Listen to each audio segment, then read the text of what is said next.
Hey guys, it's Sarah here from Hearth and Home Midwifery, and I'm here to talk to you today about the 5 herbs for the childbearing year that Charli and I talk about with almost all of our clients. All of these herbs are proven to be safe in pregnancy, and you can talk specifically about dosages with your care provider, but you can start by just implementing these herbs into your life as you need. The first one is ginger. For people in the first trimester or even who have nausea and vomiting throughout their pregnancy, ginger is really helpful for helping to ease just normal amounts of nausea and vomiting of first trimester. It can be really settling to the stomach and really supportive as you're kind of dealing with the uncomfortable feelings that happen in first trimester. So starting off with ginger is a great place to be. Second is echinacea.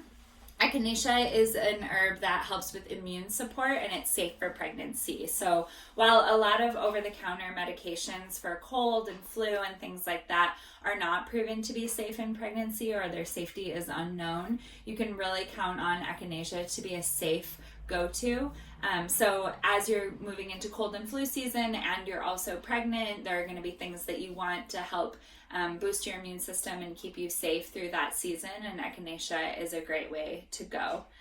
Third herb is nettle. So if you haven't seen nettle or heard of nettle, it's the stinging nettle, which is a wild plant that grows in a lot of North America.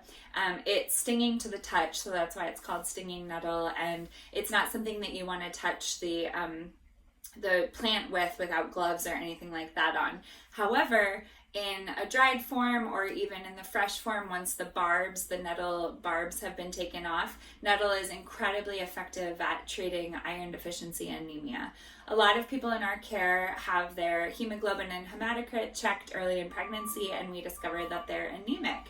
So there are lots of nutritive ways to supplement with iron and help get your iron stores up for a healthy pregnancy. Nettle just happens to be a plant-based way to do that. It's also a really yummy tea. It's really a nourishing, nice green colored tea. So it's a great thing to just be drinking throughout your pregnancy to keep your blood really healthy as you get ready for birth, where you will have some blood loss, which is normal.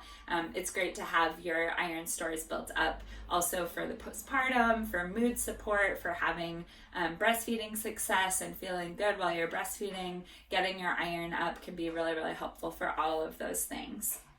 Next up, fourth herb, red raspberry. This is a favorite, famous, traditional herb that's been used for pregnancy for as long as we know. It's a uterine tonic, so it helps to get your uterus balanced and to help your uterus have all the nourishment that it needs to grow a baby and birth a baby. It's great to drink before you are even planning a pregnancy, as you're getting ready to become pregnant, and then throughout your pregnancy. Incidentally, you can often combine nettle and red raspberry in a tea. Red raspberry is pretty bitter all by itself, so it's something that can be really nice to blend in a tea. So red raspberry is something that we recommend to pretty much everybody to help get ready for birth. If you're in our area, you can look up the Good Medicine Tea Lounge. They have a fabulous Mama Earth blend that has red raspberry, it has nettle, and it has a bunch of other things to kind of help throughout the childbearing year. And they've created that to help support natural pregnancies in an herbal way. So that's something you can look for. It's the Good Medicine Tea, and we love them. The last herb I'm going to talk about, number 5, is actually for postpartum, and that's fenugreek. Fenugreek is really great for improving your milk supply.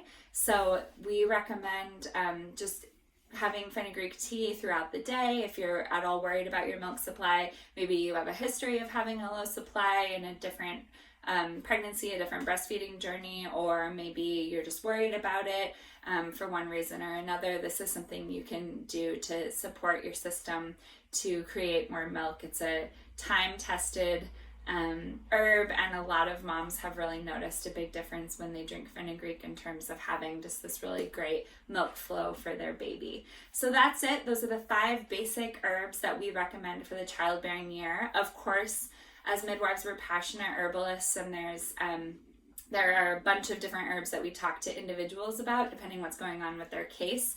But we do see that these 5 can be helpful for almost anybody who wants to keep their pregnancy really healthy, really natural, low impact, low intervention. This is a great place to start. So thanks for listening, and we'll see you next month.